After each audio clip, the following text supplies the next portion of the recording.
Very good morning to all students. We are discussing about environmental management. From that, we already discussed about the conservation of environment. So, why we need the conservation of environment? In this chapter, we are going to discuss another one point, that is environmental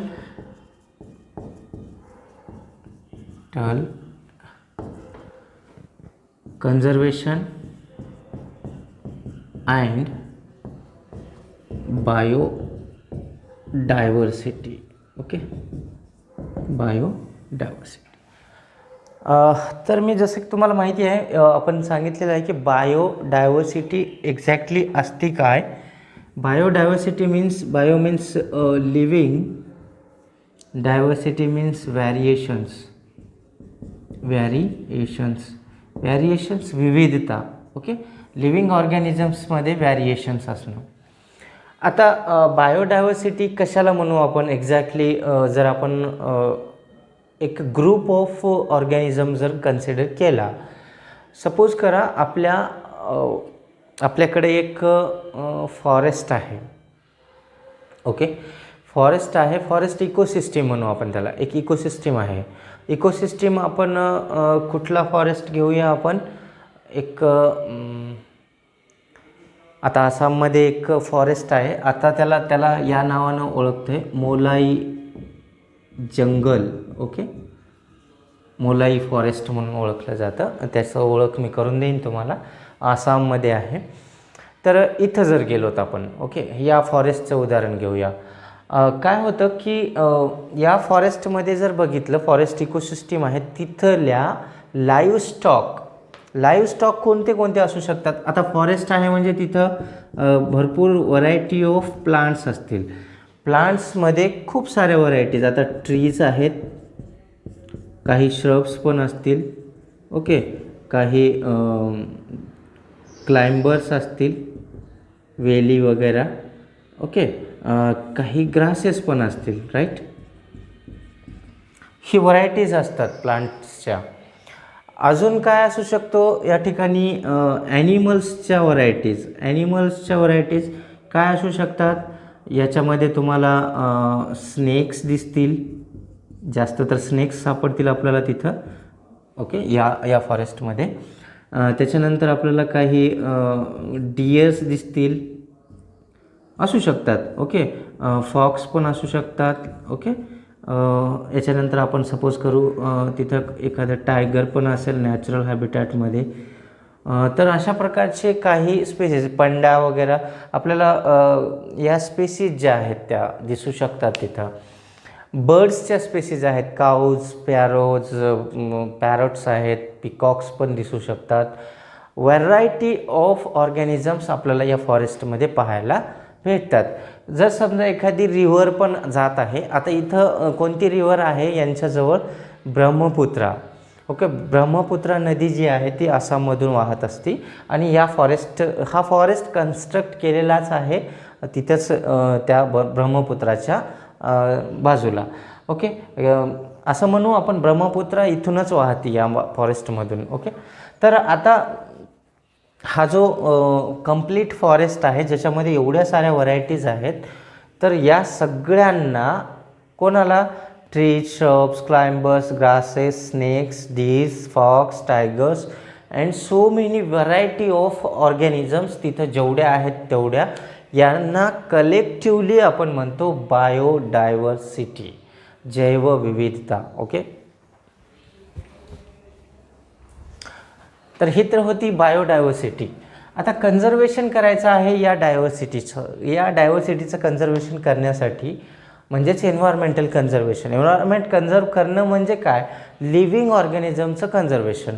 actually होतं काय, आता आपण बघतोय की खूप सारे असे प्राणी आहेत जे आपण आज काही झूमध्येच पाहतो. म्हणजे जिथं एक आर्टिफिशियल एन्व्हायरमेंट तयार केलेलं आहे, त्याला झूलॉजिकल पार्क्स म्हणू आपण, जिथं ॲनिमल्सला ठेवलं जातं. म्युझियम म्हणू, म्युझियममध्ये बऱ्याचशा ॲनिमल्सच्या असतात, ॲनिमल्स ठेवल्या जातात किंवा आपल्याला पाहायचं आहे, टायगर पाहायचा आहे, तर आपल्या एन्व्हायरमेंटमध्ये कुठं टायगर पाहायला भेटणार नाही. एक नॅचरली काही एन्व्हायरमेंट आहेत जिथं दिसतात, काही रेअर ठिकाणी. पण आता जर आपल्याला सपोज करा आपली इच्छा झाली की आपल्याला पाहायचं आहे एंडेंजर्ड स्पेसिसमध्ये लायन वगैरे जर पाहायचे असतील किंवा आपल्याला पाहायचं असेल एखादं लायन टेल्ड मंकी, ओके, किंवा आपल्याकडं पोलार बियर्स पाहायचे असतील, हे असे ऑर्गॅनिझम्स जे आहेत ते आपल्याला रेअरलीच पाहायला भेटतात. आता स्पॅरो, छोटासा उदाहरण घेऊ, चिमण्या आपल्याला अगोदर किती दिसायच्या आणि आता किती दिसत आहेत, तर हे चेंजेस होत चाललेले आहेत. याला म्हणतो आपण डॅमेज किंवा एन्व्हायरमेंटल डॅमेज. तिथं बायोडायव्हर्सिटी उरलेलीच नाही. तिथं काय होतं आहे की त्यांच्या हॅबिटॅट जर तुम्ही खराब कराल, सपोज करा आपण इथला हा फॉरेस्ट घेतला आहे उदाहरण म्हणून, जर या फॉरेस्टमधल्या ट्रीजना तुम्ही जर कापू लागलं, इथल्या ट्रीज तोडू लागल्यात, तर काय होणार, तिथं राहणाऱ्या ज्या ॲनिमल्स आहेत, तिथं राहणाऱ्या बर्ड्स आहेत, तर त्या बर्ड्स आणि ॲनिमल स्पेसीस तिथून ज्या आहेत त्या निघून जातील किंवा काही एक्सटिंक्ट पण होतील, मरण पण पावतील तिथं, तर तिथून नाहीसे होतील. ते मायग्रेट करतात. मायग्रेशन एक टर्म येईल तुम्हाला. Migration means any one organism or any organism go from one place to another place, one place to second place, that is the migration. इथून जर इथं जात असतील कोणत्या species, that is called migration. तर मायग्रेट करतात आणि ते निघून जातात. आपल्याला बऱ्याचशा स्पेसीस अशा दिसल्या की बर्ड्स असतील, बर्ड्सना जर समजा इथला एन्व्हायरमेंट आवडलेला नाही, माणसं येत आहेत, झाडं कापतायत, तिथं बसू देत नाहीत, शिकार करतायत, पक्ष्यांना धरतायत, तर ती पक्षी काय करणार, तिथून निघून जाण्याचा प्रयत्न करतील, मायग्रेट करतील. मग काय होणार, तिथली बायोडायव्हर्सिटी लॉस होणार. तर ही बायोडायव्हर्सिटी वाचवणं म्हणजे आपल्याला एन्व्हायरमेंट कन्झर्व करावं लागतं. जर तुम्ही तिथं तशा प्रकारचे सोर्सेसच ठेवणार नाही तर तिथं डायव्हर्सिटी कुठून येणार.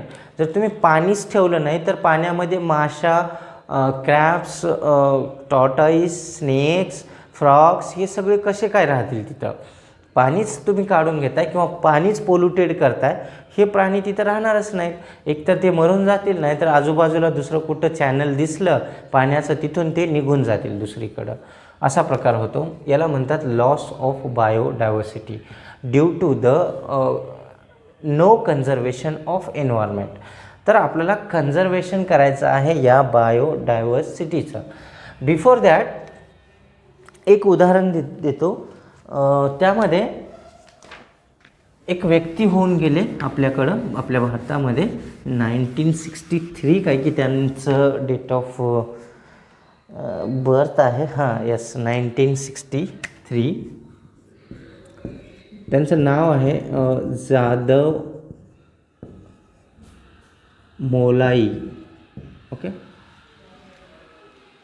जाधव मोलाई पयेंग. ओके, हे त्यांचं नाव आहे. ह्याने काय केलं, हे एक ट्रिबल हॅबिटॅटचे लोक आहेत, म्हणजे त्यांना आपण एक वर्ड वापरतो, नोमॅडिक.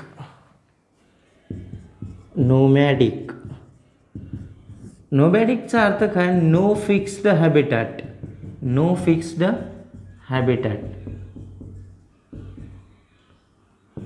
ट्रिब. आदिवासी लोक जे असतात, ट्रायबल लाईफ म्हणतो, ट्रायबल पीपल म्हणतो आपण, तर ते असे आदिवासी होते, त्यांचं काही फिक्स्ड नसतं, कुठंतरी जंगलामध्ये राहणार, त्या फॉरेस्टमध्येच राहणार, तिथंच जगणार, अशा प्रकारचं यांचं लाईफ स्पॅन होता, लाईफ स्टाईल होती. आणि हे होते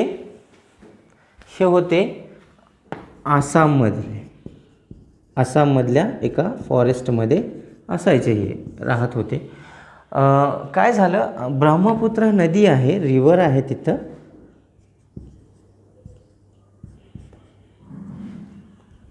ब्रह्मपुत्रा रिव्हर फ्लड आलं.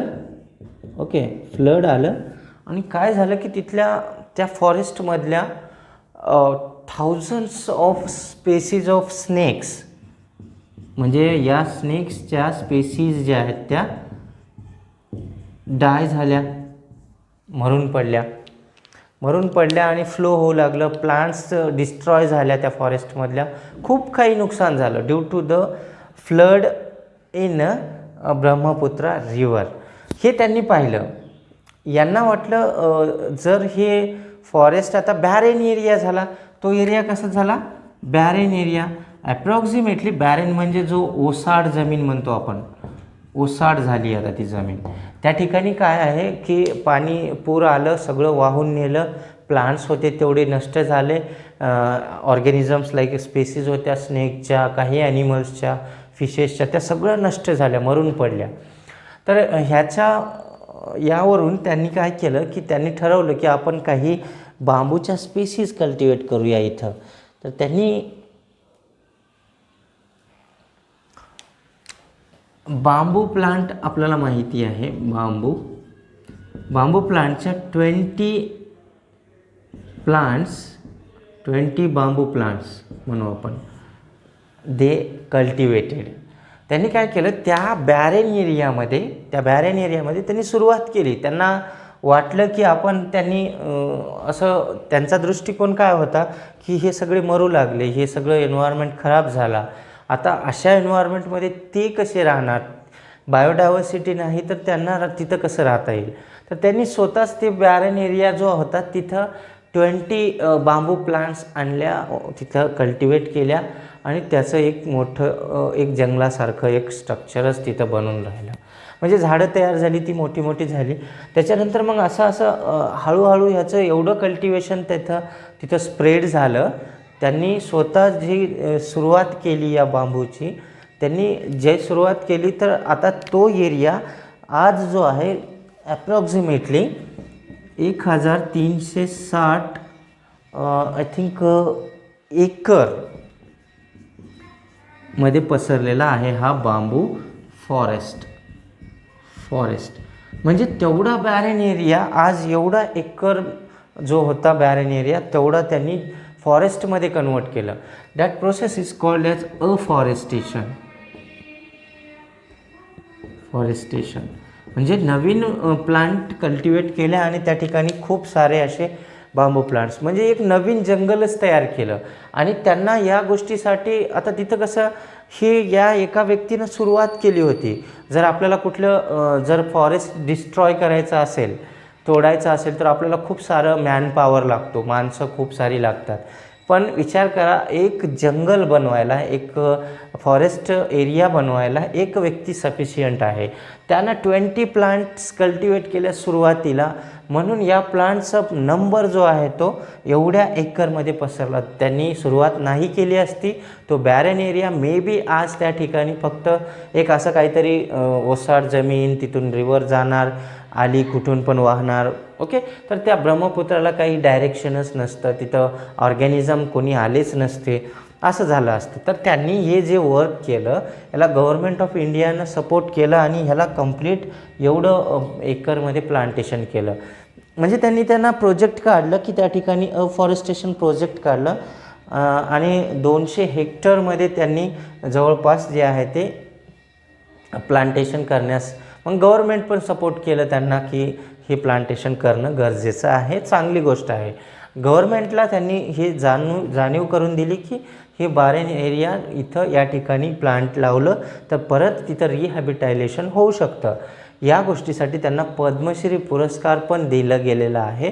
इवन आज जे मी उदाहरण आता जे तुम्हाला सांगितलं आहे, तिथल्या ज्या फॉरेस्ट त्यांनी सुरुवात केली, हा जो पसरलेला फॉरेस्ट आहे, त्या फॉरेस्टला मोलाई जंगल म्हणून देखील आज ओळखलं जातं. आसाममध्ये आहे तो. ओके, आणि त्या डिस्ट्रिक्टचं नाव आहे